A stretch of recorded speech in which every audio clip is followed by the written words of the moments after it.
Just a quick mic check. Can everyone hear me? Yes, Professor. Yes. Awesome. Yes. Thank you.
Okay, I'm also going to ask for a second co-host volunteer.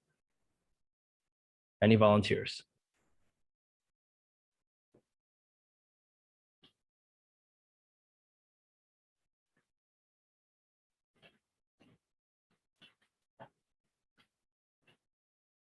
Are there any volunteers who want to be co-hosts to help with letting people in, to record the session? So this way, worst case scenario, if I lose the document, they have the recording, they have it.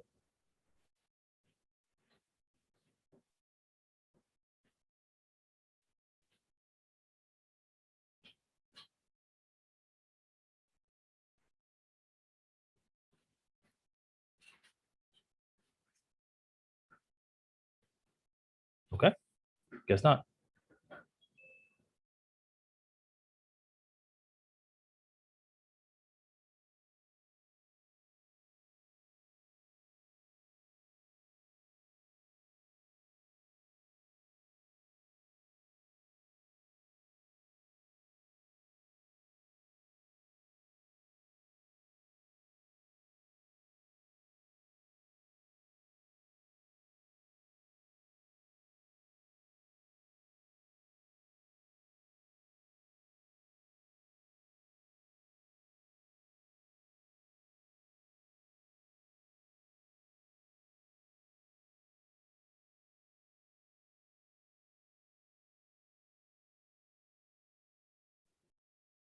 Okay, so let's get ready to start. Oh, sorry, there we go. Just as a backup, is there anyone who isn't a co-host who wants to record? Let me get one person to do that. Worst case scenario, if I lose a recording, they have it as well.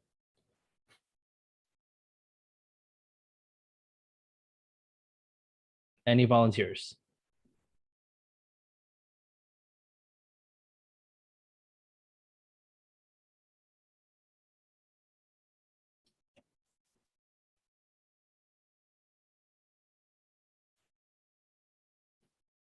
Okay, guess not. All right, thank you. Let me go ahead and enable that for you. Give me 1 second.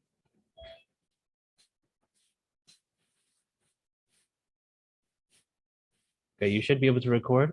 So go ahead and have that started. So this way, worst case scenario, we have someone else who can record as well.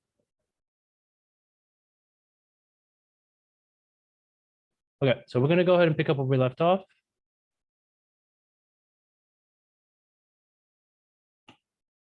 Just out of curiosity, how many of you had a chance to work on this question?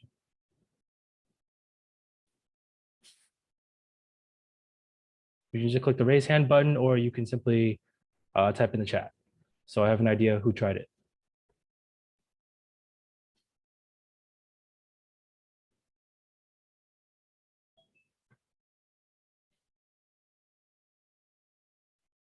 Yep. So for the person who's asking that, I went ahead and I enabled the recording for you. So you should be able to record.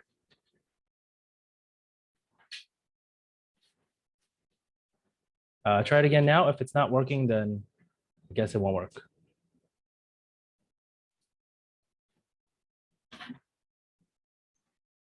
Okay, so we're gonna go ahead and pick up with what we have here. By now, you should have tried out this question, so I'm just gonna move through it and explain how to do it. Sorry. So we have 1 kilogram of ethylene glycol. This is our solutes, okay? 4,450 grams of my water. That is gonna be my solvent. Luckily, it's in grams, so I can change it into kilograms to find the molality if I need to, okay?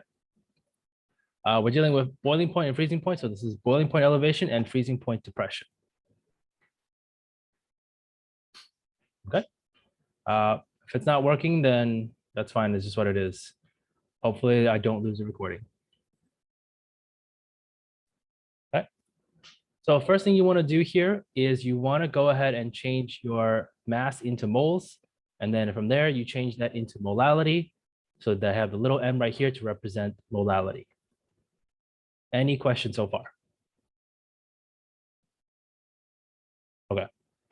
Now, once we get this molality is going to be applied for both the freezing point depression and boiling point elevation.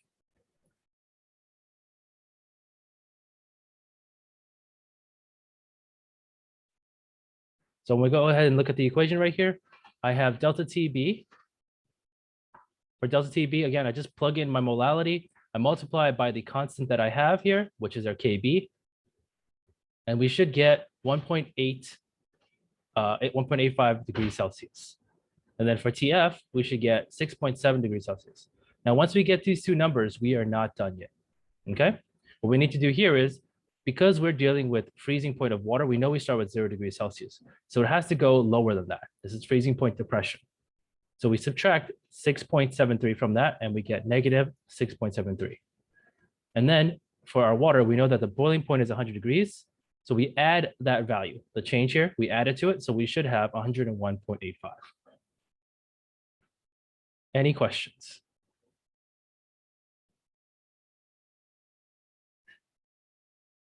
Okay. So I'm going to do one more here. This one's pretty simple. Oh. So I want you to go ahead and copy this down. Should take you no more than maybe like 2 minutes to finish this.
Okay, who still needs more time to answer this?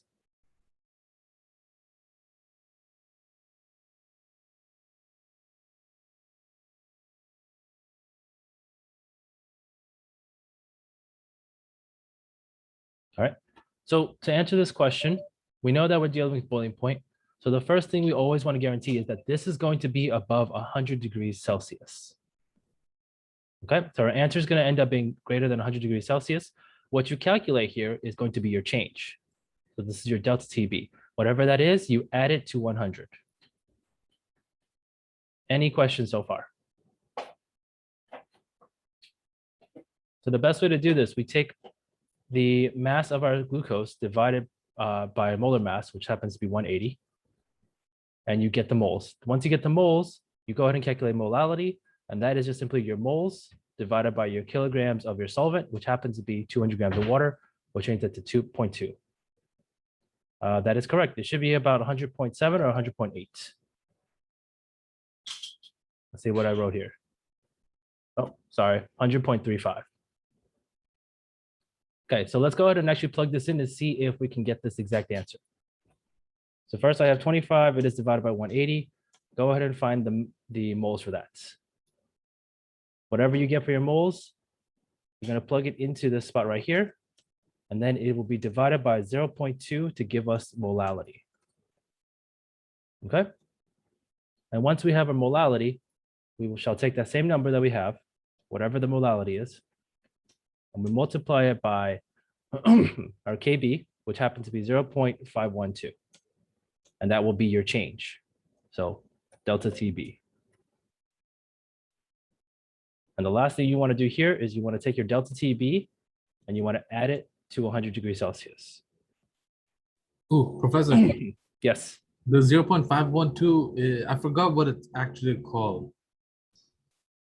So that is going to be your constant that we're dealing with. Yeah, it was like, isn't it another one, the Cairo something, the one for the freezing and 1.86 for the freezing point. oh, okay. So they're different, right? Yeah, they're different. And where'd you get this number from? Did you like already have it? These are constants. So if we go back into a few slides before, these are constants that I mentioned earlier. Okay. So they are set numbers. They should always be providing you with these numbers, but in terms of water, I do want you to memorize it so you have it. Okay, and this is for like boiling, and for freezing there's another one. So let me write the two equations on the screen for you here so you have it. If we are looking at the boiling point elevation, it is so we're going to do delta TB, right? And that is equal to your M, which is the molality, times KB. Okay, KB is that constant that we're referring to, which is essentially 0.512 when we're dealing with water, okay? And then delta TF, which is the one with during the freezing point, it's molality times KF. Okay, yeah. Okay? Yeah, got it. So for those of you that got 100.7, you didn't multiply by 0.512, so I'm assuming that's why you got 100.69 or 100.7. Any questions? Professor, are we going to go over the quiz today? We are not going to go over the quiz today. There are still people who are going to take the quiz. Now, you will go over your quiz next week with your recitation instructor, or if you want to, you can attend office hours next week and we can talk about it there. Okay, thank you. Okay. All right, I'm going to go ahead and clear my screen. Anyone have any questions? Okay. The next one we're going to talk about is called osmotic pressure. 1 second.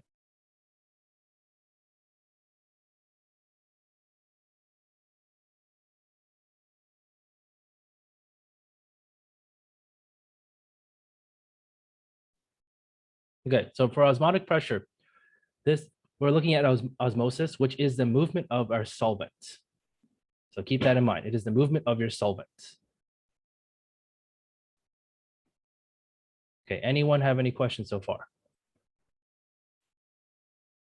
To answer, I guess, Miriam's question, it's a direct message. You don't have to worry about it. If it won't record, it won't record. For the quiz grade, generally speaking, the quiz grade that you see is what you get. I will always double check the quiz manually. So I go through each question, see if there's a rounding error, see if the computer registered it wrong. So it could increase, but there's also a chance it could decrease if they mark something right and it wasn't right.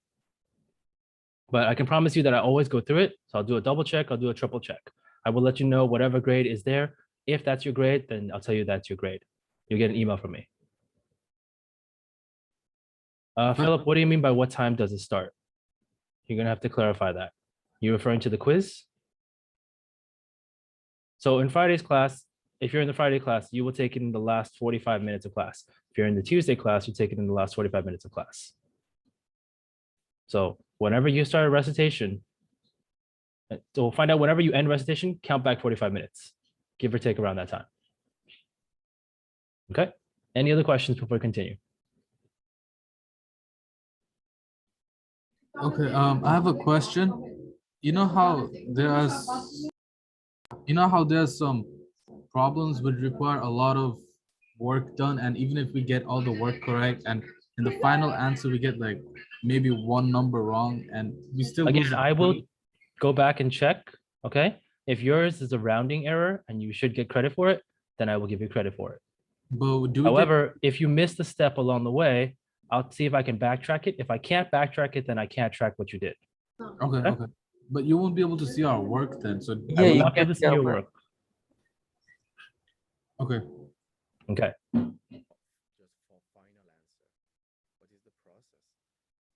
Okay. To answer the rest of the questions here, the Arno, if you're in the Friday class, you did not take the quiz yet. If you're in the Tuesday class, yes, you did have a quiz today. Okay. You weren't able to access the review for Zoom. I'm aware of that. Someone has told me about that. Okay. There is nothing I can do about it at this moment. I don't have access to her Zoom. So I've asked her about it. I've messaged her, but she's currently on religious holiday. So I'm not gonna hear anything back until afterwards. Okay. All right, so let's talk about osmotic pressure here. So our movement is always the movement of the solvent. So if we're dealing with water and some salt, we're always moving the water around. Okay. This symbol right here does not mean pi. This is our osmotic pressure symbol. So if you look carefully at our colligative property here, we are dealing with molarity in this case. We're dealing with an R and we're dealing with temperature. Anyone have any questions up to this point before I move forward? Okay. So just to give you an example, usually osmosis is happening through a semi-permeable membrane. What that means is the solute does not go through, but the solvent can travel through. So in this scenario here, our pure solvent is actually going to go ahead and travel through that membrane to the right side. Yes, the recitation is where you take your quizzes. They are scheduled only in your recitation classes.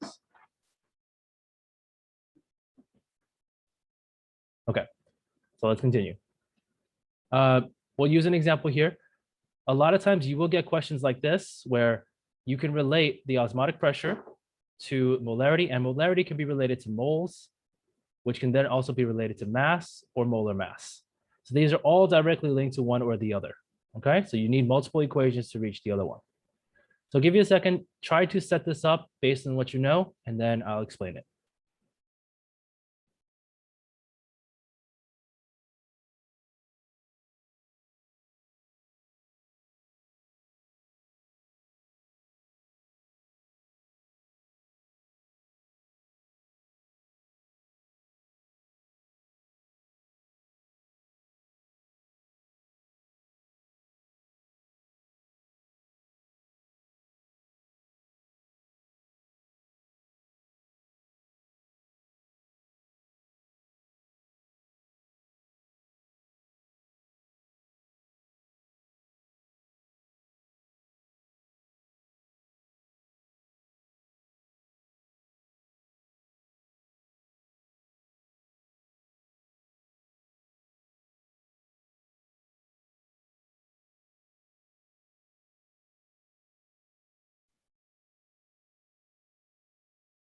Okay, out of curiosity, is anyone having trouble with this one?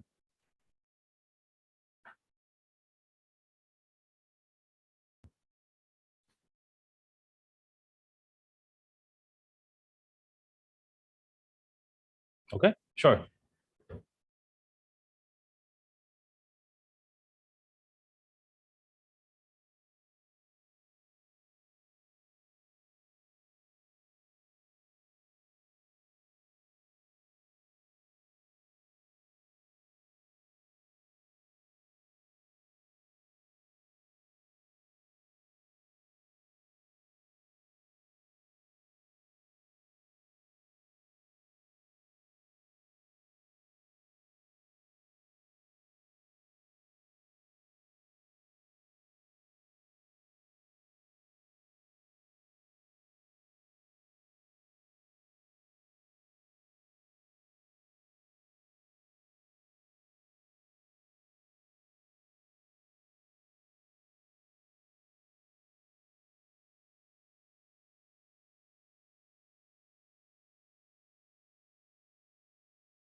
Okay, so let's talk about this one.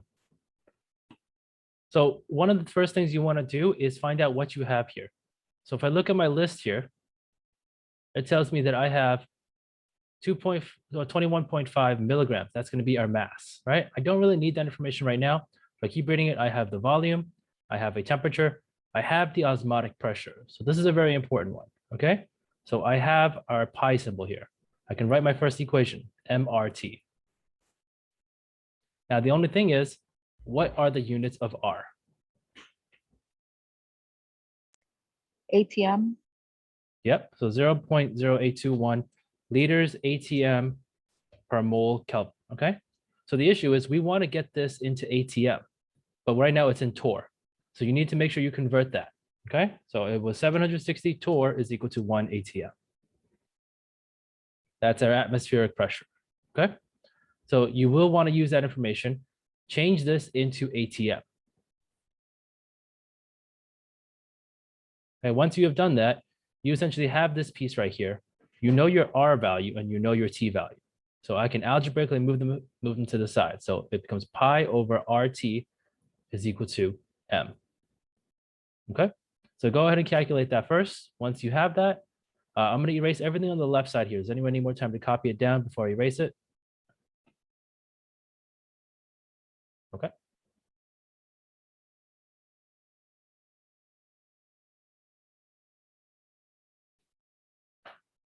Okay, so once we have this, we can find out what our value is for molarity. Molarity is also equal to our moles of solute over liters of solution. So we can write that in there, okay? We don't have the moles of solute. We do have the liters of our solution. It is written right here.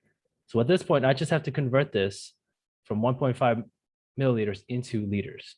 So I can plug that in as well. So if I wanted to just, at this point, I can just solve for moles by simply taking molarity times the liters. And that is how we get to here. Any questions? Now I'm going to go ahead and erase the right side.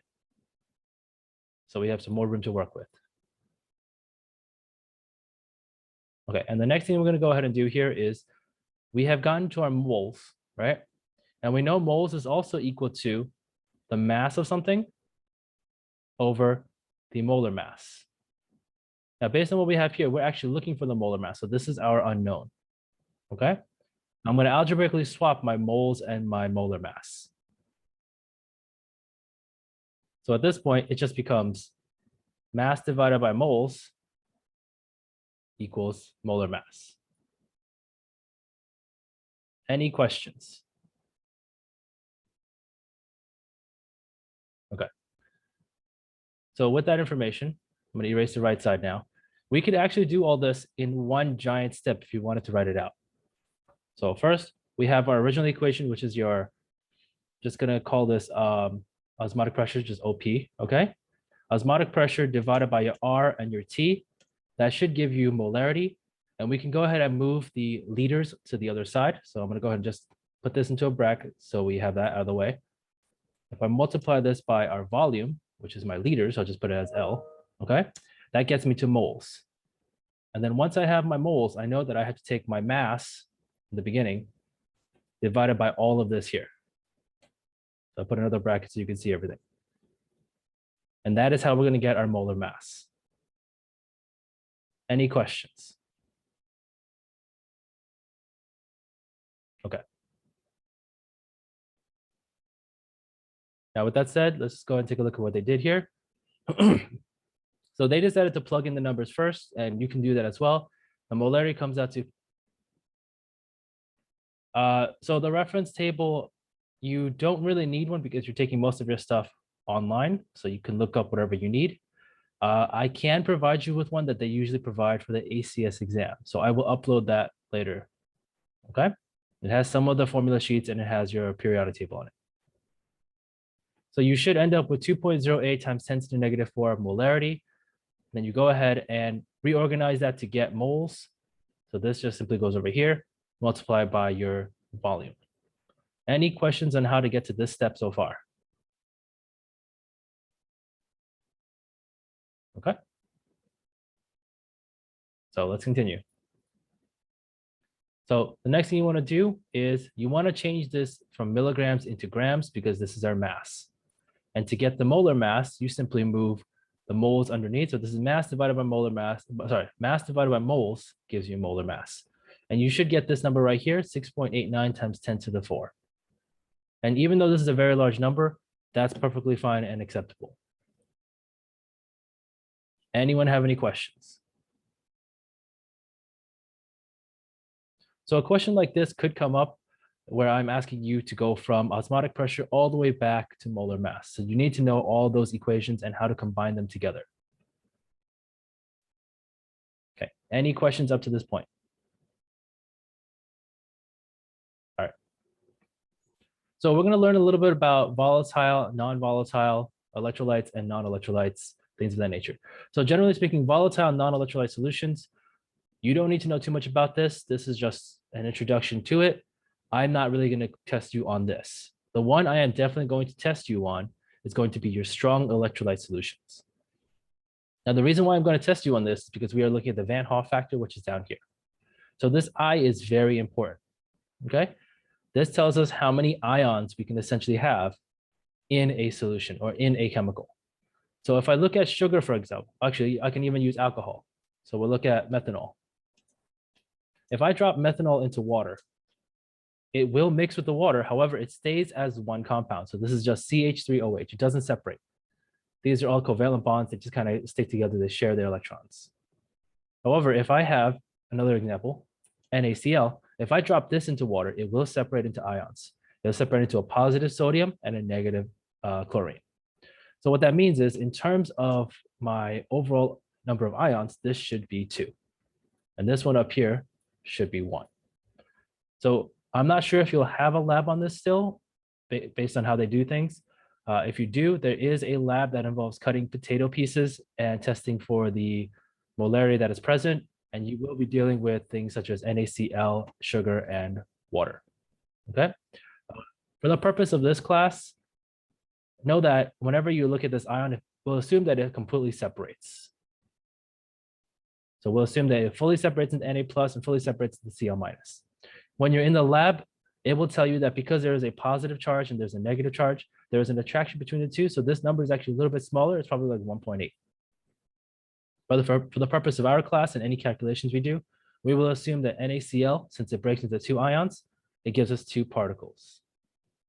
Any questions? Okay.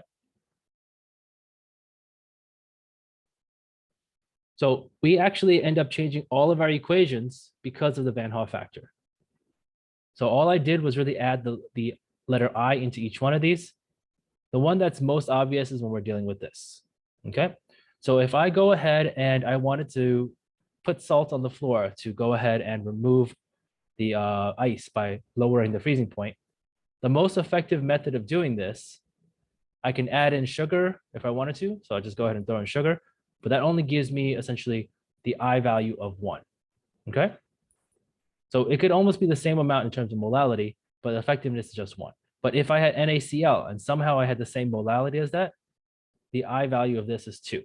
So if I go ahead and plug this in, this is actually 2 times as efficient. If I do something such as CaCl2, this has an I value of 3. Essentially, that means that it is 3 times as efficient.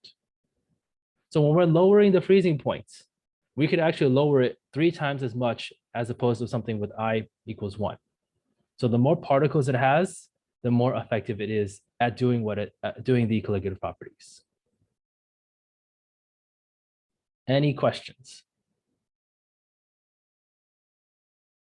All right. So some examples that we have here, you have your metals and non-metals that usually generate a positive charge, negative charge, I equals 2. You have your metals plus your polyatomic ions. Remember, polyatomic ions tend to stay together. So NO3 minus is one of your polyatomic ions, and then you have your K. That gives you an I value of 2. And then you have some more complicated ones where there's another polyatomic ion that gives you a total I value of 4. Some other examples I can give you here. We have AlCl3. This should also produce an I value of 4. Any questions so far? Okay. So I want you to take a look at this example here. We are simply going to just try to understand what we have here. It says that I have a 0.952 gram sample of magnesium chloride, which is essentially written as MgCl2. Okay. And we are dissolving this into water. So you have some amount of salt in water. So based on these pictures, which one of these fits best? Is it A, B, or C? And then if you move on to the next one, it says, what is the amount represented by each one of these green circles? And then finally, which one will give us the ideal freezing point, which in other words, will lower the freezing point the most? Any questions? Okay, I'll give you a second to try this out, and then we'll go over it.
Okay, so let's take a look at the first one. For question A here, which one of these three represents our diagram the best?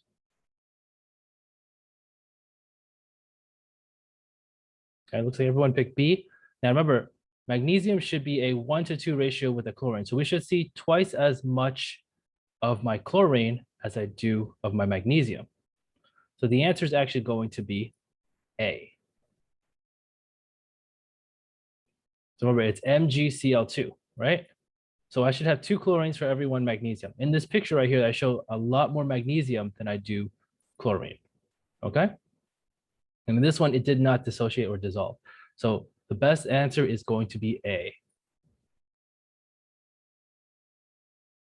Okay. The next one is we're going to go ahead and just calculate what each one of these represents. We can simply, sorry, let me just clear my screen real quick. We can simply find the molar mass of magnesium chloride. So you have the mass divided by the molar mass gives you the moles. Then we realize how many green dots there are. There's a total of 8 green dots. And then we simply take that moles and we divide it by 8. And we should get the amount that we need. Okay.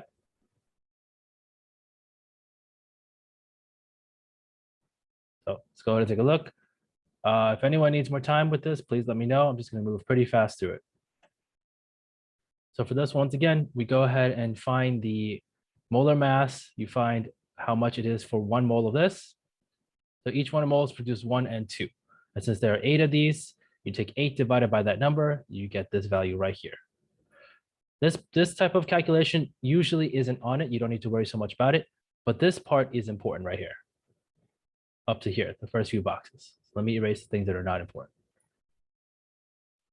So they usually won't ask you how many moles are there in one circle. They'll ask you these things right here. Any questions? Okay. Now, the last thing we want to do, we can actually go ahead and calculate the rest of our information here. We know that it is I is equal to 3 because we have 3 ions, 1 magnesium and 2 chlorines. Okay, so I can go ahead and calculate my molality here. I plug in my moles divided by my kilograms of solvent. This is my molality. I can plug it into my equation for freezing point depression. If we didn't put the 3 in here, this would be divided by 3, essentially 3 times less. Okay, but because there's a 3 here, we essentially increase this triple fold. So it's 3 times more effective. The temperature has dropped 3 times more. Any questions? Okay. So before we jump into this part right here, I do want to summarize everything with colligative properties. Each one of your colligative properties involves at least one of your concentration terms. So it's not going to be on the slides here. Let me go back a slide. Oh, there we go. I'm just going to go ahead and type it on the screen here. So if I am dealing with osmotic pressure, this does involve molarity. So you need to know molarity in order to solve osmotic pressure. If we see vapor pressure lowering, this usually involves your mole fractions. So you want to make sure you know your mole fractions. If we are looking at boiling point elevation or freezing point depression, this usually involves molality. Any questions? And the last thing is our I value applies for all of these colligative properties.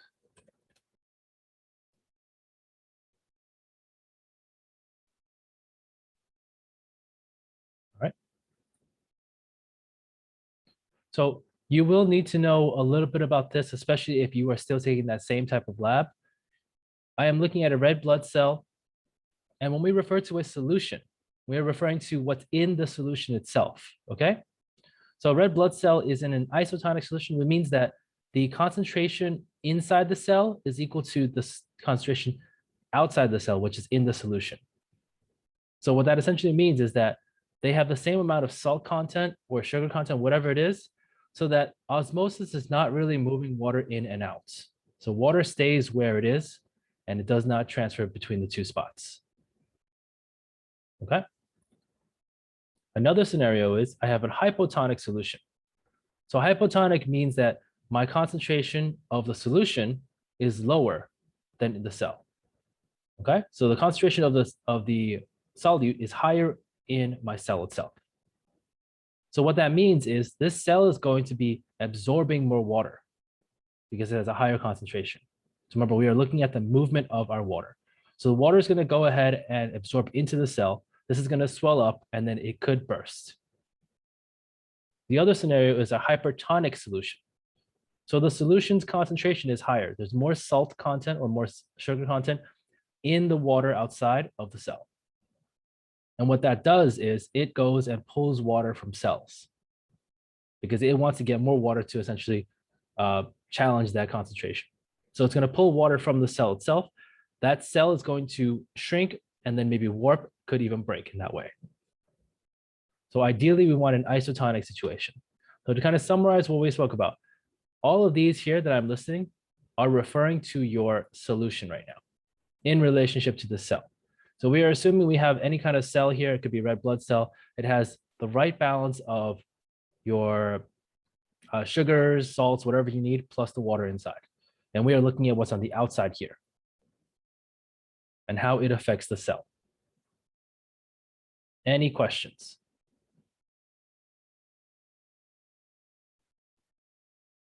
Okay, does anyone need time to copy this down?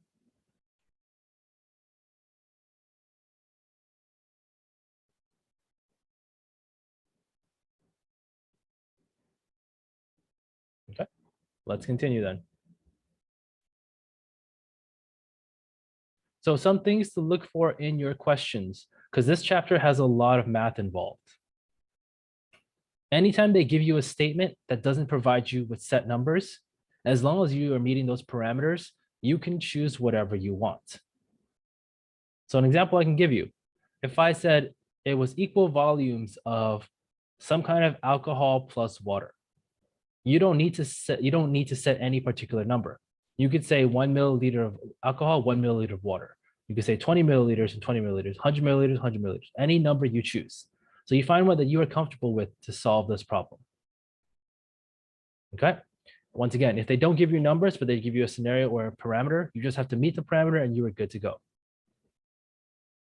Also, make sure you pay attention to the constants inside of units. Oh, so units inside of the constants. So when we looked at the R constant, it gave us liters per ATM, liters ATM over moles Kelvin. So we know that we have to use those units, and we're working with that stuff. Okay. Any questions so far? All right. We can make assumptions. Generally speaking, if they go ahead and give you information like this is something grams per liter, you can assume I have 1 liter or something and then round that upwards, because it says per liter. So we'll assume we have 1 liter. And a lot of times you may find the answer inside of the question itself, especially when you're dealing with multiple choice. If it comes down to it, if you have to plug it and see if it matches, go ahead and do that. It still gives you the right answer. You're still getting the credit for it. Okay. Does anyone need time to copy this? Okay. So some ending reminders, very similar to what I just mentioned. You should memorize the solution compositions, so the concentration terms: molarity, molality, mole fraction, mass percent, parts per mass, parts per volume, and parts per million, parts per billion, things like that. Pay attention to your units. They determine what it should be in. The Van Hoff factor, the I, is usually used for strong electrolytes. Generally speaking, you really wouldn't use it for weak electrolytes. That's a whole other thing. So a lot of times it'll specify this is a strong electrolyte. So you'll see it as a metal and a non-metal. You should also memorize the colligative property equations. So your freezing point depression, boiling point elevation, vapor pressure lowering, and osmotic pressure, and how they are related to your solution composition equations, also known as your concentration terms. And also remember, like dissolves like. Okay, just a quick check. Does anyone need time to copy this down?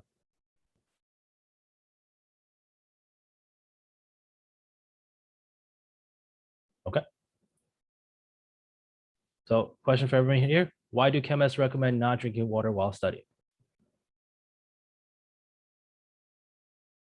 Because you'll spill water on your notes. Not quite. Because adding water decreases concentration.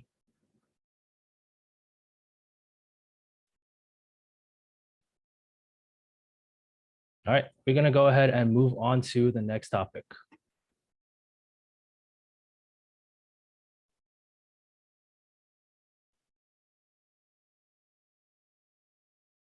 Okay, can everyone see my screen?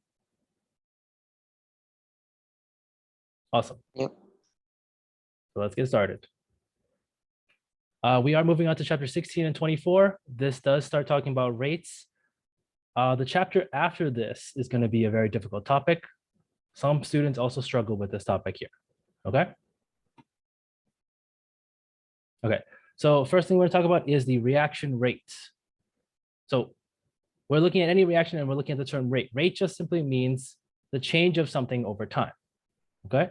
In this case, it is a change of the concentration over time. A lot of times we like to look at the format here. The left side is your reactant, the right side is your product. So we're going from A to B. So we're using A, making B. So the way they write this is usually change of concentration of A. Usually you are decreasing that concentration over time. So that is why they put a negative here so that you can get a positive answer. Because anytime you're looking at the change of A, you're actually taking away from A. And most of the time we look at our reactant side, so we're taking away from the left side. Any questions? Okay. Another way we can look at this is just simply how fast things move. So we can tell from this graph here, Our two reactants are being used up and we are producing this stuff on the right side. Okay, so we can measure this in many different scenarios. We can also relate the two. So how much of this is being used up and how much of this is being made. So the rate at which this is used is the rate at which this is made. Or the rate at which O3 is being used is the rate at which O2 is being made. And any combination of that sort. Any questions? Okay, so let's plug this in over here. If you look here, it tells us that O2 is increasing just as fast as C2H4 is decreasing. The reason why is because if we look at the coefficients, it's a 1:1:1 ratio. So for every O2 that I produce, I am using up one C2H4. So I can see it in the equation right here. These are all of what I'm using up. I'm using up one O3, I'm using one C2H4, and then I am producing, oops, misclicked. I'm producing one C2H4O and one O2. Any questions about this right here? Okay. So we can see the same thing here. This time, because there's a coefficient of 2, we need to factor that in. So for every H2 that I am using up, I am producing 2 HIs. So I set up my ratio like this. For every one H2 I'm using up, I put it as a 1/2, and we'll explain that in a second, okay? And this is how many HIs I am producing in the process. And some of you are probably wondering, why is this 1/2, 1/2, instead of 2? And we will talk about it. We're gonna look at a setup and an equation that we can plug in. Does anyone need more time with this before I move forward?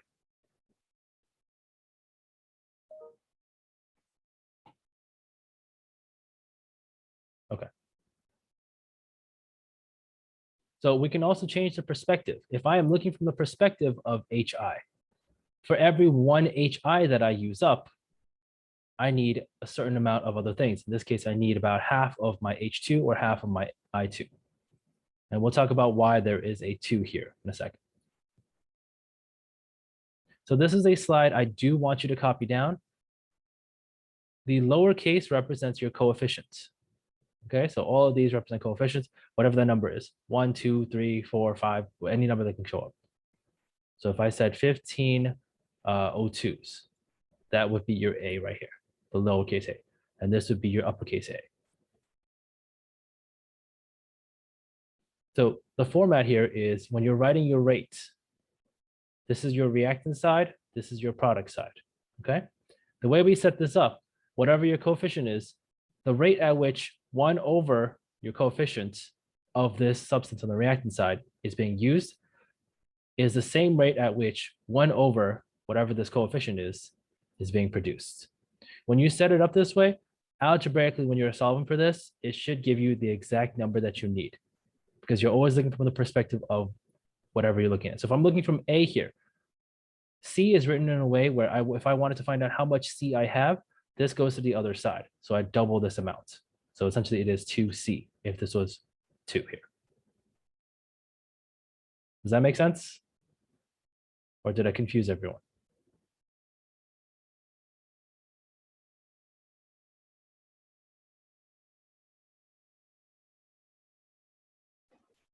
Our professor, Yep.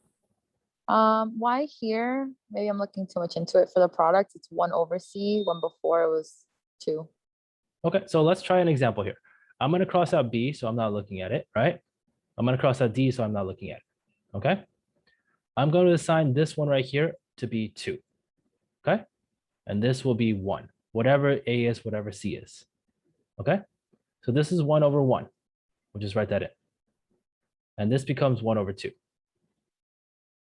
Okay? Is everyone on the same page so far? I'll take your silence as a yes. All right. So this, I can just remove it. It's 1/1. This is just the negative A, right? Is equal to 1/2 C. Okay? And this is also in our change.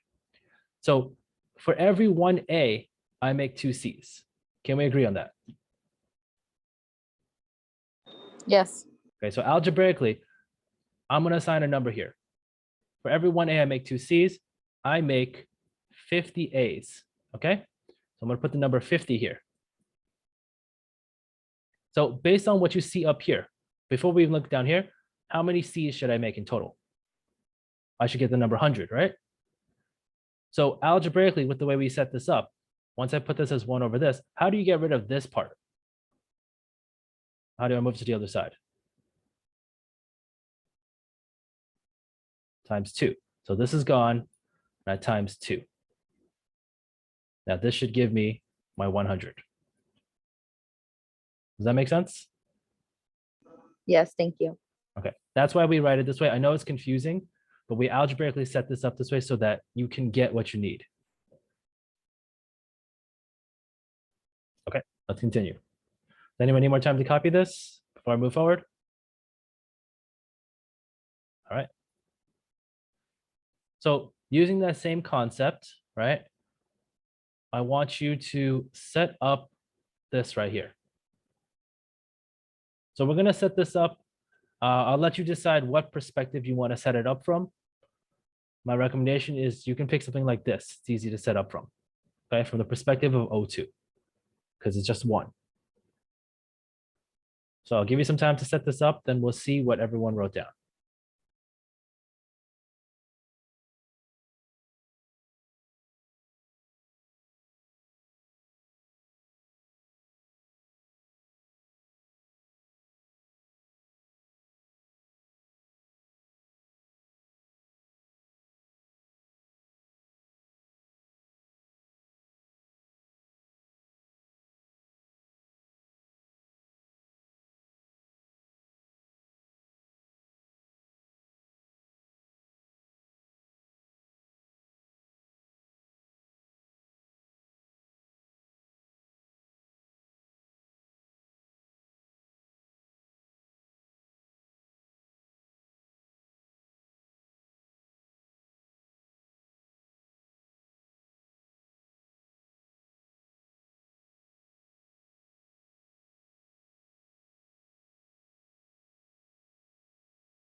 Okay, so let's see what you have so far. If we're looking from the perspective of this, right? For every 1 oxygen that I am taking away, what's happening to my H2 and what's happening to my H2O? Based on the formula that we used.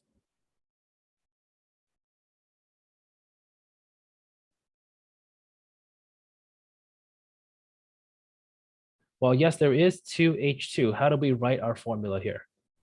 1 over 2. 1 over 2, okay? And this is also negative because we're taking away from this. We are keeping this as positive, so this is also 1 over 2 because this is a 1 to 2 to 2 ratio. Okay? So with that said, we're gonna go ahead and save this number in a second. We're gonna be applying that here. let's take a look at what we did here. So once again, we put it as 1/2. And we did that based on our formula here so that when we do solve for this, it ends up with being 2 of whatever the value is of H2 or 2 of whatever the value is for H2O. Any questions on part A? Okay. Part B, using that same equation that we had, we just simply plug things in. This is our equation. I plug this value in. It is negative here. Use the negative to get rid of it. This becomes positive, right? So I have this value here. I want to get rid of this. It's times 2, moves to the other side. So it is double the amount, which makes sense and matches with this one. So 0.23, this one is double that amount, which is 0.46. So algebraically, we have set it up. H2O is positive because you are making H2O. So if I go back a few slides, for every O2 that I am using, I make 2 H2Os. Does that make sense? All right. Okay, does anyone else need more time to copy this before I move forward? I have a question. Sure. So there'll never be a number for change of time. It's just like a constant. We Or just something? assume that, well, there will be change of time later on. For now, we're just looking at the change of concentration. So there will be scenarios where there's a change of time. In fact, when you go ahead and look at your textbook, right? Problem 16.2 gives you a scenario where they do change time as well. So you can take a look Okay. at that one. Thank you. Okay. Okay, just another double check. Does anyone else still need more time?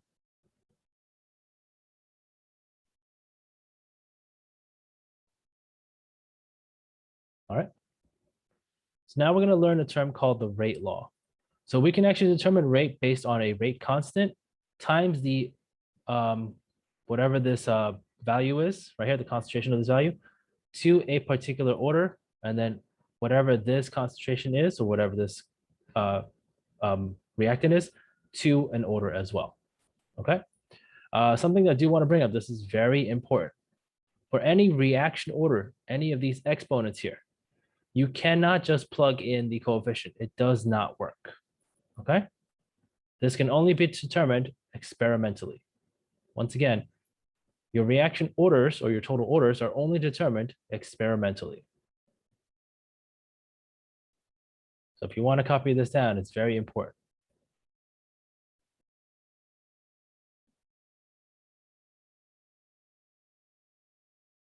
Anyone have any questions up to this part?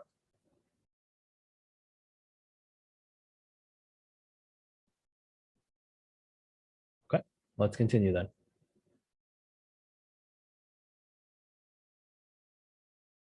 Okay, so just a general understanding of what the orders refer to.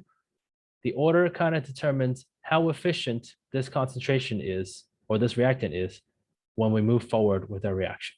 Okay, so how effective it is, how much products we make because of it. So if I had something that was in the first order only, okay, if I double my concentration, double my A, my products should double, okay, and my speed, how fast this thing moves, should also double the rate. Now, if I had something to the second order, if I double the concentration of this, the products also double, so that stays the same. But the speed at which it reaches the products here quadruples. Because when it's the second order, right, it's something squared.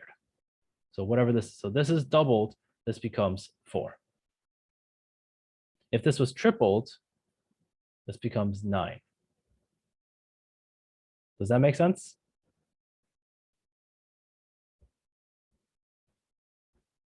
I'll take your silence as a yes. Okay, and the last one here. If I go ahead and I double the concentration of my A, and it doesn't affect my rate, it doesn't increase it, it doesn't decrease it, then it is the 0 order. Because what we're essentially saying here is A to the 0 power. This has no effect on my rate. This is just 1, so it does not affect the rate at all.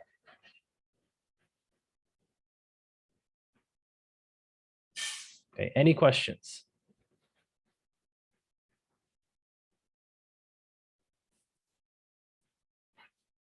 All right, let's continue. So we're going to go ahead and look at this graph right here. I have here time versus the concentration of A. We will actually be looking at a couple of these graphs. The relation between A and time itself should generate a straight line for a zero order reaction. Okay, so there's a couple of terms. We have just the A itself versus time, and then we have ln of A versus time, and then we have 1 over A versus time. So this is respectively first, second, and zero, first, and second order. This is the rate at which things decrease or increase and how they should react with each other. Any questions? All right, let's continue. So if I'm looking over here at this, this is essentially just a plot of the zero order. It should be giving you a straight line. If we're looking at this line, this is the first order, should be a direct relationship. As I double it, the rate should double. My second order is exponentially increased. So if I double something, it quadruples. If I triple something, it multiplies it by 9. So it is increasing exponentially. Anyone have any questions up to this part right here? All right. Now we're going to go ahead and look at the total order. So total order means I am taking everything here, all of these exponents, there's a 1 right here, and adding them together. So my order for NO is second order. My order for H2 is first order. So that I add them together, I should get third order overall. Anyone have any questions? And once again, these are determined experimentally. So if I look here, this is 2NO, 2H2. So I'm not putting a 2 here. It doesn't work like that. So we're not putting the coefficients as your exponents. So this is independent of what the exponent is. I don't care about what that is. This can only be determined experimentally. All right, anyone have any questions?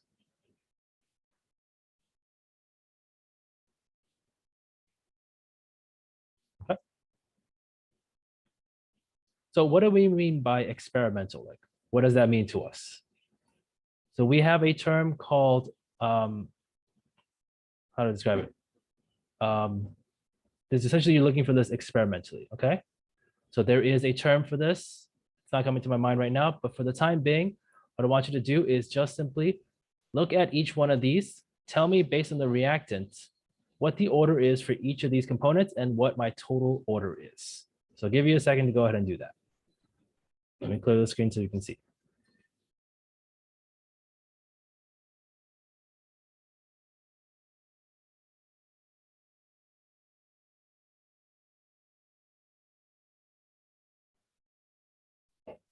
I just remember what it was called. I don't know why it slipped my mind. It's called the initial rates method. So we'll talk about that in the next slide.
Okay, does anyone else still need more time with this?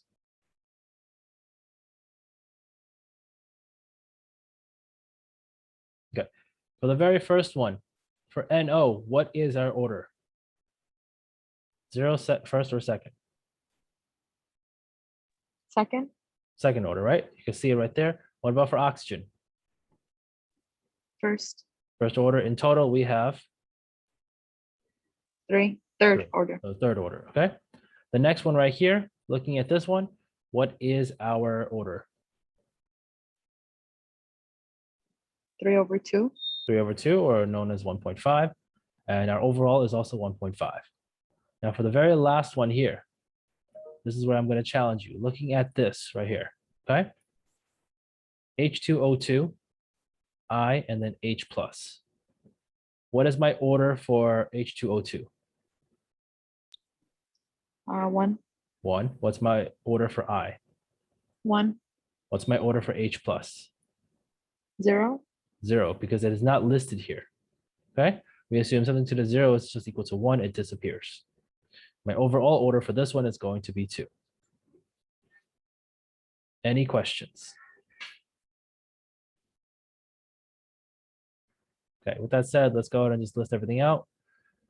We have the second order, first order, third order overall, 3 out of 2. Overall is 3 out of 2. And then the last, this one here is first order. H plus doesn't appear, so we assume that the reaction order is 0, and then overall it is 2. Any questions? Okay, so the next thing I want to talk about is actually how to go ahead and determine what these orders are. Okay. 3 out of 2 is just simply 3 out of 2. It's what is listed. So the orders don't have to be a whole number. They could be a decimal place. They could be a fraction. So there is that possibility. Was that clarified a little bit?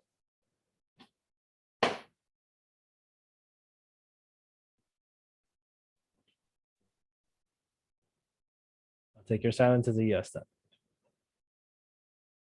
Okay. So we're going to actually do some method of determining what M and N are. Sometimes they refer to as X and Y, but essentially we are looking at what our exponents are. So the method we're going to use to solve for this is based off the initial rate. So this is known as the initial rates method. So we're going to use this as an example. We have the long format that we can use to solve for this. So in other words, the proper way, doing all the calculations and everything. Or if you can visually see it, then that's great. So some of these you can visually see, okay?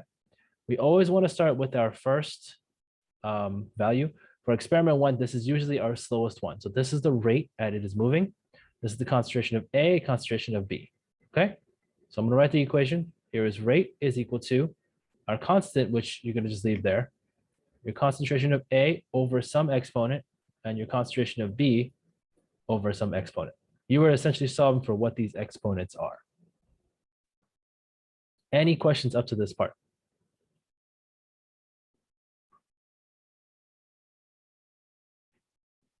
Now, with that said, whenever I'm looking at this, I always compare 2 experiments. It's never based on 1 experiment.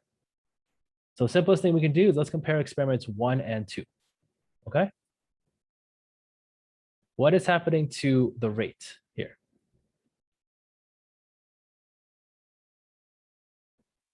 Is it doubling? It is doubling, right? We're speeding up, essentially. Now, what's happening to the concentration of A? Just by Doubles? looking at it, it's also doubled. What is happening to the concentration of B? Stayed the same. Stay the same. So this is not affecting our thing at all. We can at least look at this now. So this is not affecting it. We can say the concentration of A affects our rate. This is the rate at which it does. This is how it affects it, okay? So if I go ahead and I doubled my A, I should end up with double my rate. Does that make sense? Here, B is not affecting it at all because we didn't change the concentration. So A to the what power will give us this format. 2 to the double of A, so 2 to the what power will give me 2. 1. 1. Okay, so we can use this to tell us that this is the first order. Does that kind of clear it up a little bit? Does that make it a little more clear? Yes, no? All right. Now, if you notice, we had a certain condition. Any 2 experiments would look.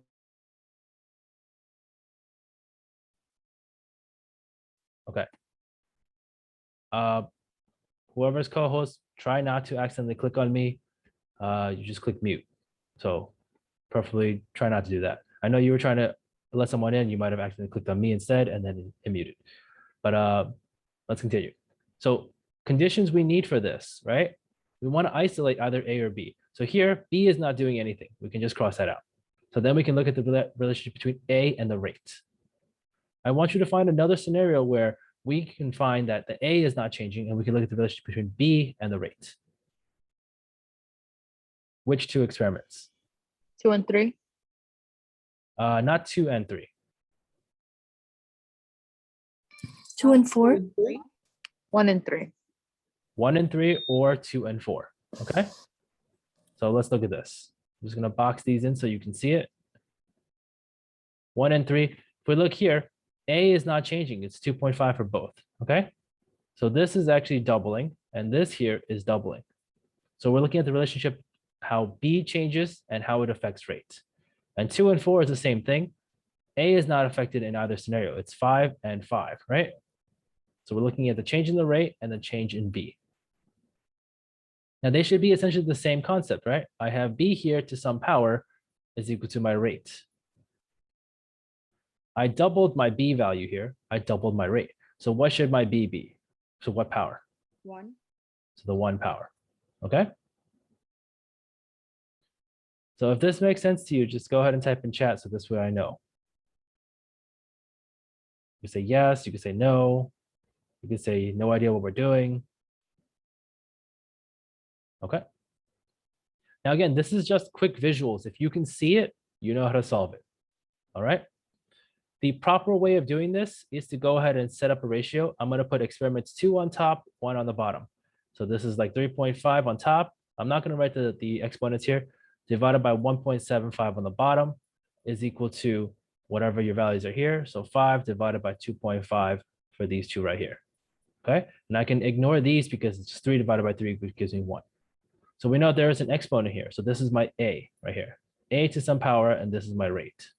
I solve for it, this becomes the double rate, this becomes a double for A. So 2 to the A power is equal to 2 to the rate.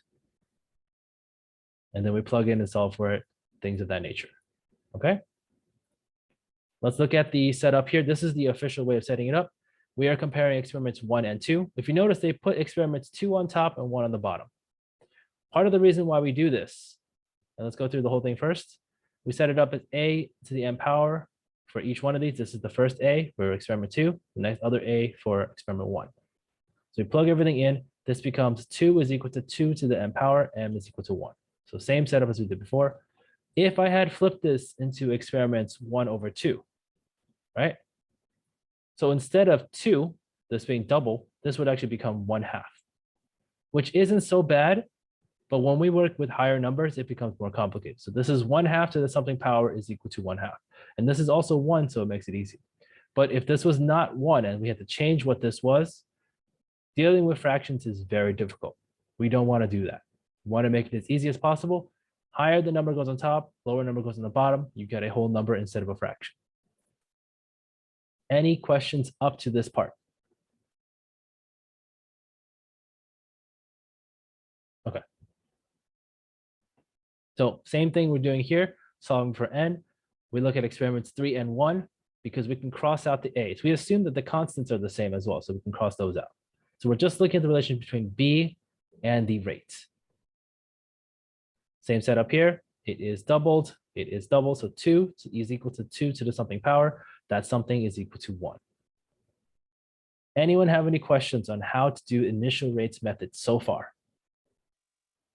I have a question. I don't know if we're going to answer it later, but how do we get to the power of 2? Like, how do we get to second order?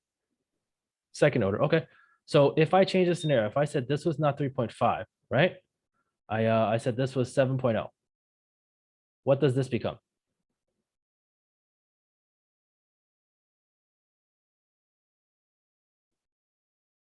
4. 4. Okay. So what we're saying here is 4 and 2. So this was my concentration. I have doubled the concentration.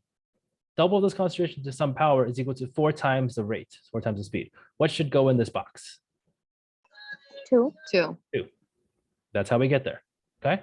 So it's based on what we have in our values here. Professor, I'm still kind of confused about the 2. How you got the 2 to the power of n? 2 to the power of n. Okay. If I look back at my equation here, let's go step by step. Okay. So do you understand why I set it up this way? Because it's easier to have whole numbers. Yeah, it is easier to have whole numbers, but why did we set it up this way? Because remember, our equation is equal to your rate is equal to your constant. And here we have some concentration, and I just call it x, or in this case, they call it m, some concentration to the y. Okay? That makes sense so far? Yeah. All right. So this is for experiments. We'll say this one experiment 2. Okay.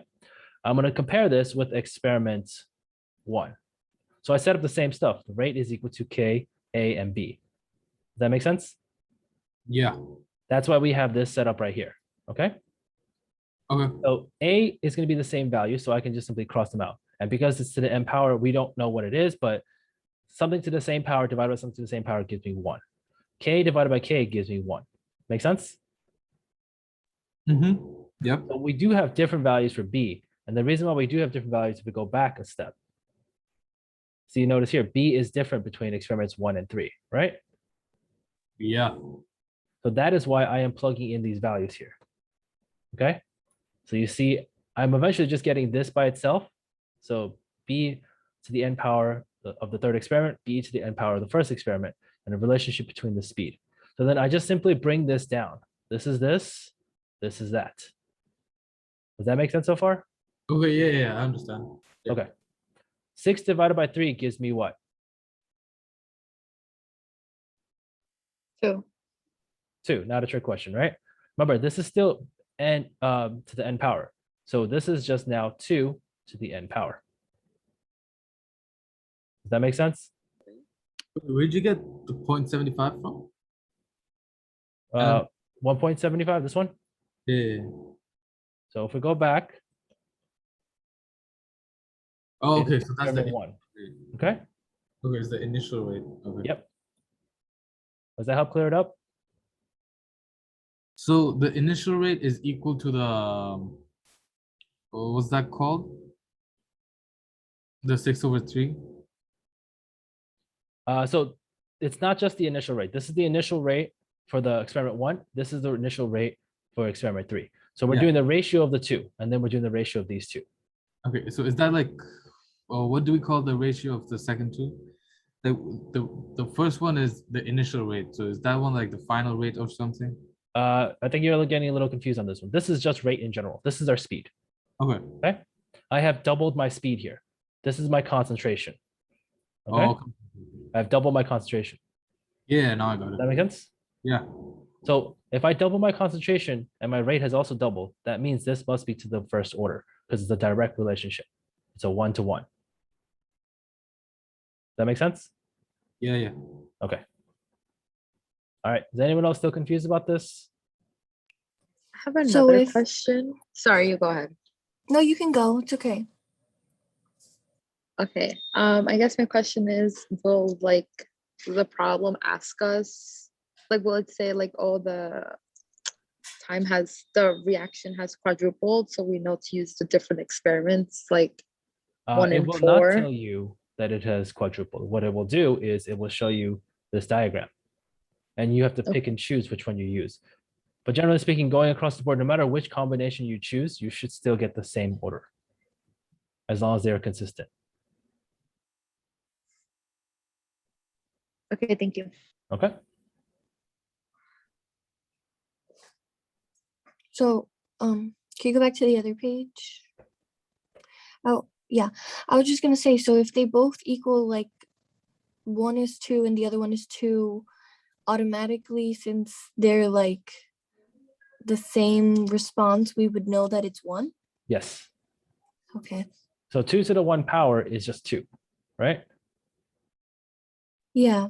2 to the 2 power would equal to 4. So we know if there's different numbers, we know that it's definitely at a higher order. Okay. Okay. Yeah.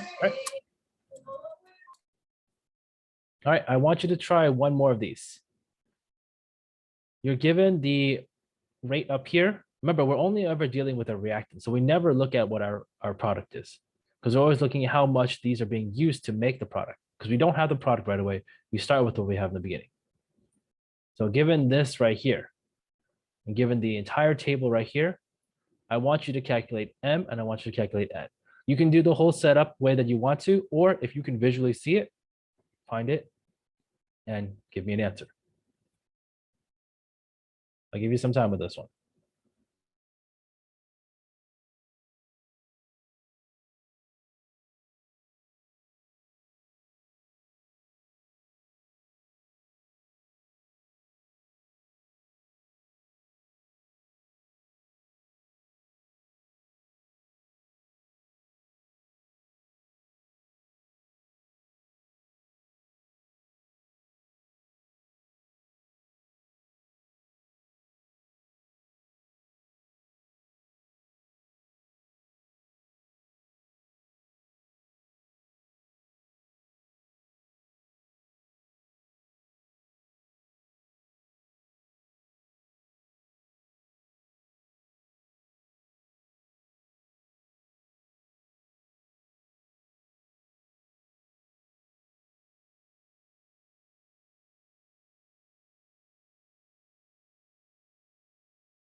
Okay, does anyone else still need more time with this one?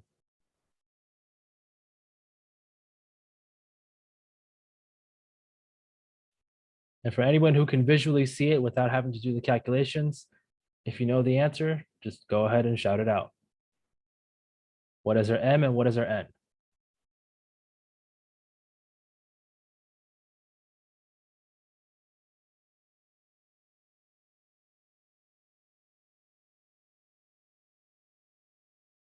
Okay, looks like some of you still need more time then. Give you another minute with this one.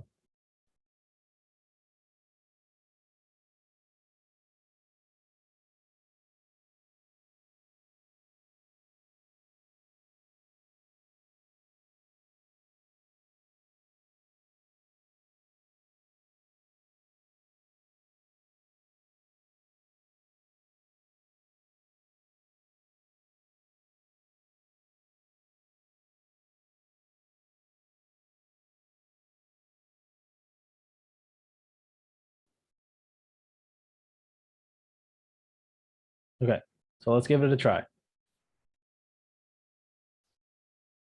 Simplest experiment, you always want to try to use the first experiment because it's the lowest setting, okay? Let's compare experiments 1 and 2, very simply. Which one of these does not change? Which category? I know. NO does not change, I can cross that out, okay?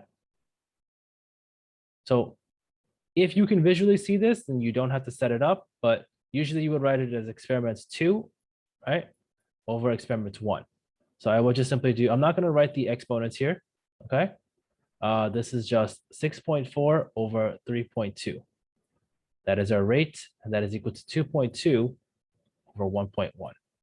Now, if you can visually see this without having to set it up, that's fine as well. So this is essentially doubled, right? So give me 1 second.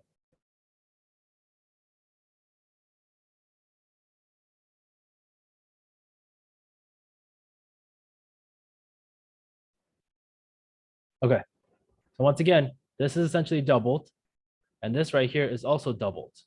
So this just becomes 2 to some power, which happens to be our M, right, is equal to 2.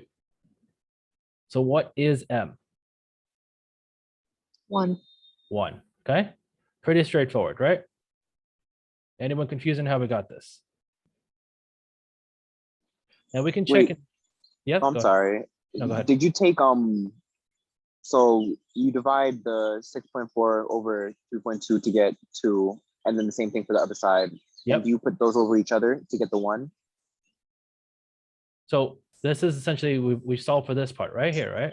That was our rate that was doubled, okay? My concentration was also doubled. But remember, I'm also bringing this down. I'm bringing the letter M down. So there's an M here, okay? So this is 2 to the M power. Does that make sense? Yeah. Okay. So essentially, I'm just dragging the information down. The only thing I am changing, I'm getting rid of the K here. I'm getting rid of the NO. What happens to this O2 and what happens to this rate? I plug in these values. That's where I got the 2 and the 2 from. Does that make sense?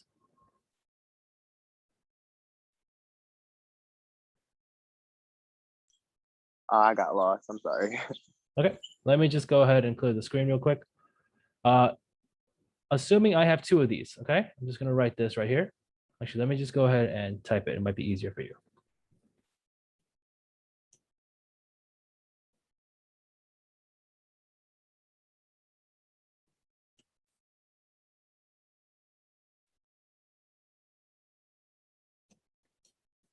Okay, so we have the same equation twice. You see that? Yeah. Okay. The one on top is going to be my experiment 2. Okay, I'm just gonna put a 2 there. The one on the bottom is gonna be my experiment 1. Does that make sense? Yeah. Okay. Looking at what I have here, the NOs, okay? It's 1.3 and 1.3. These are the numbers. I'm not caring about this, the exponents here because it's 1.3 and 1.3. 1.3 divided by 1.3 gives me 1, right? So I can just cross it out. Does that make sense? Yeah. Okay. Now I'm going to plug in this concentration. This is 2.2 on top. The O2 is 2.2. Does that make sense? Hmm. I still have my M, okay? And the O2 on the bottom here is 1.1. I still have my M. Does that make sense? Yeah. Okay. The K's, they're constants. I can just cross them out. K divided by K gives me 1. All right. The next part here, I'm plugging these values in. This rate is this one right here. This rate is this one right here. So 6.4 divided by 3.2. Does that make sense so far? Yeah, it does. Okay. So I have 6.4 over 3.2. That's my rate is equal to, I'm keeping the same equations, 2.2 M over 1.1 M. I can just combine this together. Okay. So I solve for this and then to the M power. Does that make sense? Hmm. Okay, so this just simply becomes 2. This just simply becomes 2. So 2 to the M power is equal to 2. And you are going to algebraically solve for this. When you can see it, it shows up as 1. But Professor, Yes. it's 1.10 and 2.20. Yes. So, 2.20 divided by 1.10 gives me 2. but you did 2.2 divided by, okay, one more. No. Yeah, I left out the zeros, but I'm still getting the number 2 Why'd you leave out the zeros again? because I don't want to write the zeros in. I left Oh. out the exponents too, if you noticed, because Yeah. it gives me the same number. Yeah. Okay. I'm just simplifying this so you can see it. Okay. You can type out the whole thing if you want to type it out. Still gives you the number 2. Okay. Yeah. All right. So let's continue. Now that we did that, we want to solve for NO. So the best way to solve for NO is to find something where O2 stays the same. You can use these two. You can use any of these 3 combinations. So these 2 together, or these 2 together, or these 3 together, whichever one you want to use. Okay, so O2 stays the same in every scenario. So I don't care about the O2 category because I want to find out what's going on with NO. Does that make sense? I'll take that as a yes across the board then. So let's do 1 and 3 here. I'm going to cross out 2 so it's out of the way. 1 and 3 here, this is essentially doubled, right? What is happening to my rate?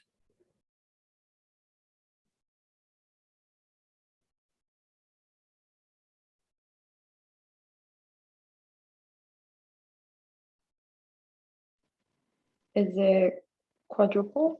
It is quadrupled, okay? So we can write down that this is 4 is equal to 2 to the n power. What is n? 2. 2, okay? Now, if you wanted to try a different combination, I'm going to go ahead and just erase everything in the middle here. Let's try another combination to see if it still matches, okay? Let's go with, we said 1, 3, and 5 are all, they all can be related because they all have this, okay? So let's go from 1 to 5. Okay, this is essentially tripled, right? I want you to figure out how many times bigger this is compared to this. So 28.8 divided by 3.2. Tell me what you get. 9. 9 times as big, okay? So essentially, we're doing the same ratio here. 9 is equal to 3 to the something power. What is that something? It 2. is 2, okay? So these are all created in a way where it is consistent with that information. It shouldn't be off by too much. At most, maybe like a small decimal place, like a 0.1 or something like that. But generally, you should still be getting the same answers. Now, if you wanted to try it as well again with 3 and 5, you can do that. That makes it a little more complicated because it's 3.9 divided by 2.6. It's essentially 3 divided by 2. So it's a 1.5, then you do the rest of that. Makes it more complicated. I'd rather go with stuff that I can easily see. Any questions? Okay. So just to go through exactly what we did here, we did experiments 1 and 2. I can cross out things that show up on both sides. I don't need that. 2.2 divided by 1.1. If you want to include the zeros and the decimals, you can include all those. They mean the same thing. 6.4 divided by 3.2, you get, this is 1.99, which can round it to 2. So 2 is equal to 2m, m is equal to 1. Any questions on this first one right here? I just have a question about what we were doing. So if we know how to find a first order reaction and a second order reaction, how would we see if something's the zero order reaction? Like, how would we work that out? Okay, so zero order would mean that no matter what I do here, this could be double, tripled, quadrupled, right? Sorry, this one right here. This is essentially no change. So this is just 1. 1 is equal to 2 to the something power. Oh, so then we would put 0.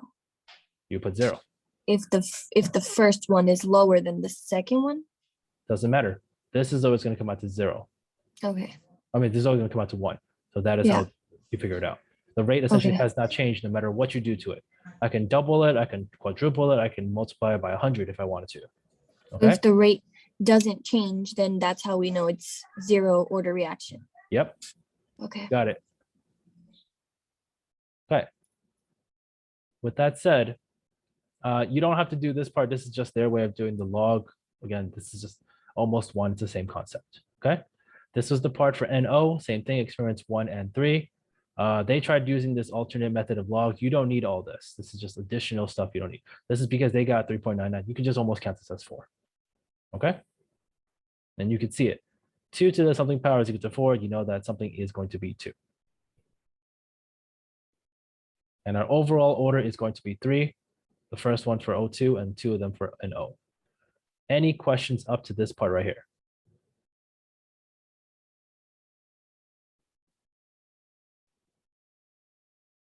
Okay. So I want you to do the same thing using this right here. Solve for M and then solve for N. And then I want you to solve for K after you do all that. Okay.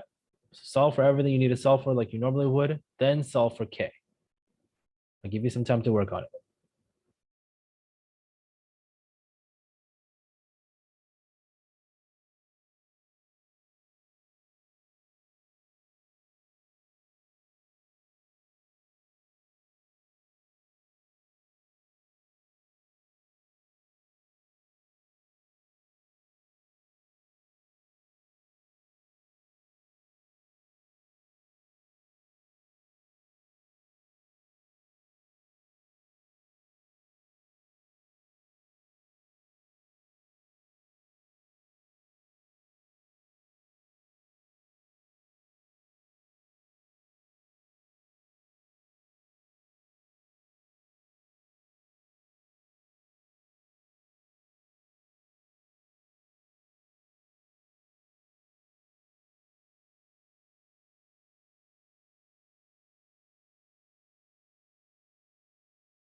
Okay. Does anyone else still need more time with this?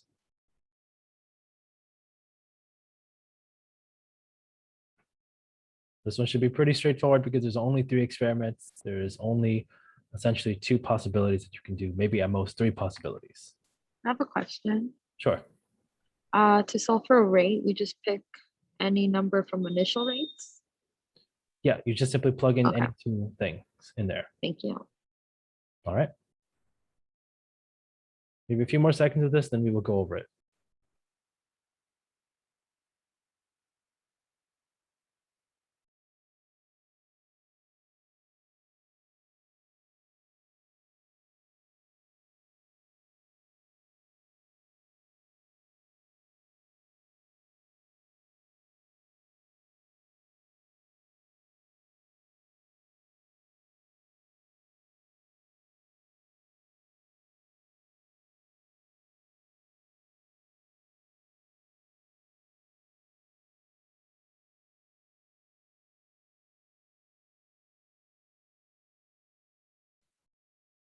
Okay, so let's go ahead and give this a try. Really quickly, first thing we can look at here, we'll do experiments 1 and 2. Okay, CO stays the same. I can ignore that. I'm looking at the relationship between NO2 and our rate. This is 4 times as big, right? We have multiplied by 4 times. You can flip the scenario if you need to. How many times bigger is this? 16, okay? So 16 is equal to 4 to the something power. What is that something? The second. Second, okay? So make sure you pay attention that this is the second. This is not to the 4th power. That would change it significantly, okay?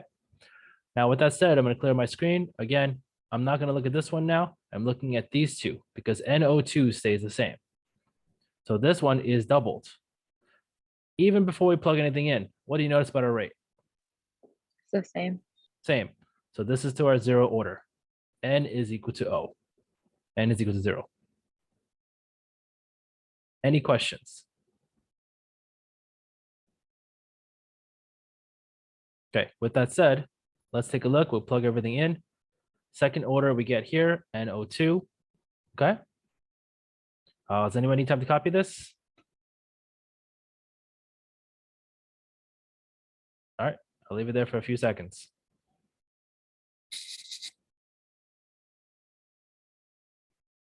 And then we know that for our CO, that is at a 0 order. Okay.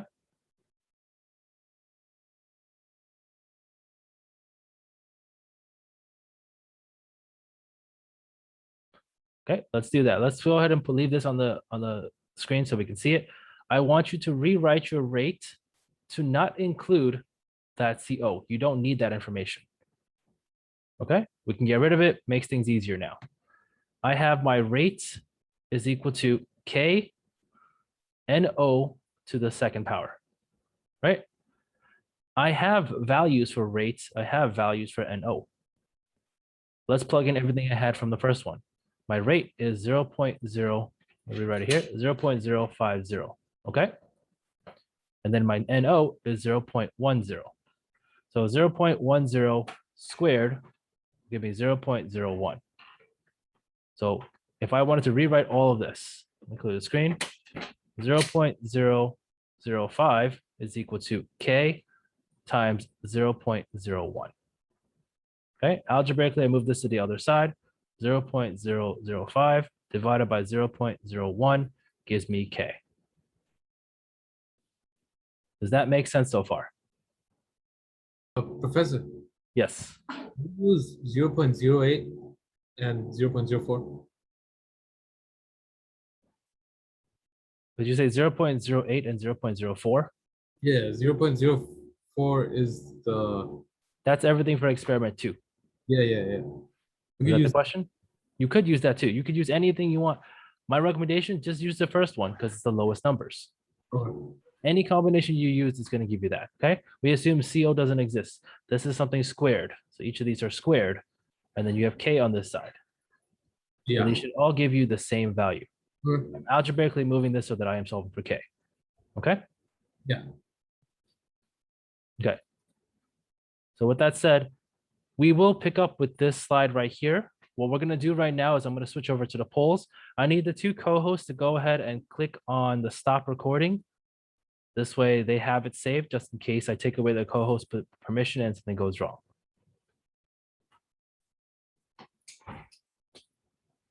Okay, I'm gonna go ahead and enable the polls. The poll is going to be a mixture of what we covered last week and what we covered this week. So it's gonna be 6 poll questions. So you can go ahead and get started. It should show up right in front of you. Go ahead and fill in the information. You're not gonna have too long to do this. I will say maybe 3 minutes max. So about 6:21 of my time here. Okay. Now, with that said, does anyone have any questions as you are working on this poll? I can answer some questions while we're here.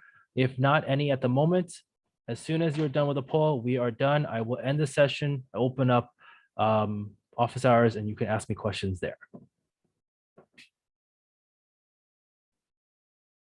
Okay, I'm assuming you are diligently working on the poll, so keep working on that. Will I post the slides? I posted a skeleton version of this already on Google, I was gonna say Google Classroom, but on Blackboard. So it should be there. Again, it doesn't have everything. It's very, very minimal. Everything that you see here is what we cover in class, during class, essentially. So that one will barely have anything in it. It'll probably just have some of the information slides. That's about it. None of the questions. Okay. Once again, you'll have about another 2 minutes for your poll, and then I will end it. I will let you know when it gets closer to that time.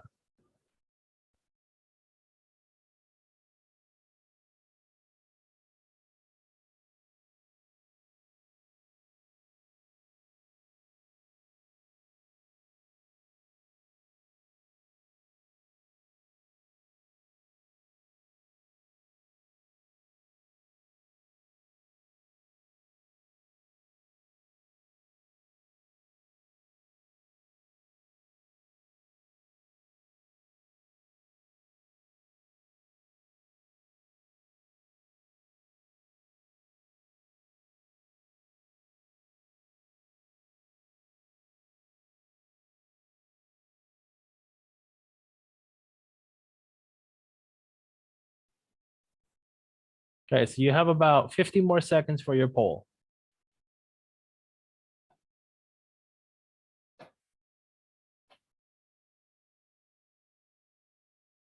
Oh, one other thing I forgot to bring up, you can share with the other people. Next week's lecture, it's a little bit up in the air. I'm waiting to hear back from another meeting that I have to attend.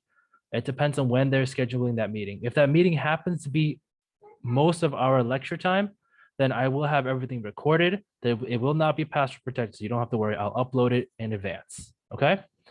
That's in the worst case scenario. In the best case scenario, it's on a time where we're not covering lecture, so no, it's not affected. If forever the meeting happens to fall into the later half or the beginning half, I will let you know. We'll just have to take an hour gap in between, whatever it might be. So if I have the meeting beforehand, we'll start a little later. If I have the meeting afterwards, we'll finish a little early. Okay. All right, so I'm going to go ahead and end the poll now. Hurry up, finish up whatever questions you need to answer. You have a few more seconds before I end the poll.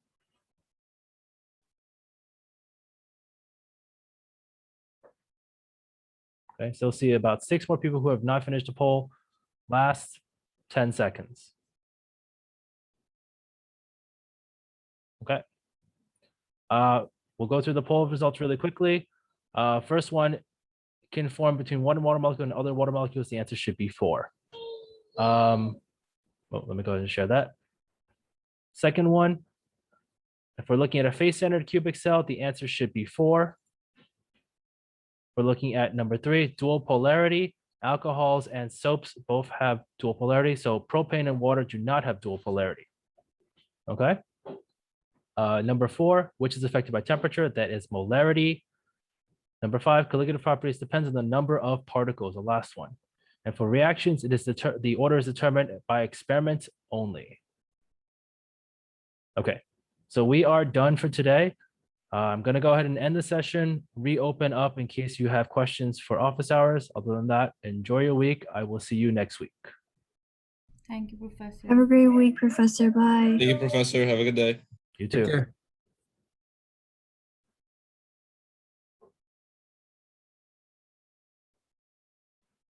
I don't need the recording at this moment. Once I figure out whether or not it's saved for me, then I will contact you. Okay? Professor? Hello. Yep. Question? Can you hear me? I can hear you. Yes.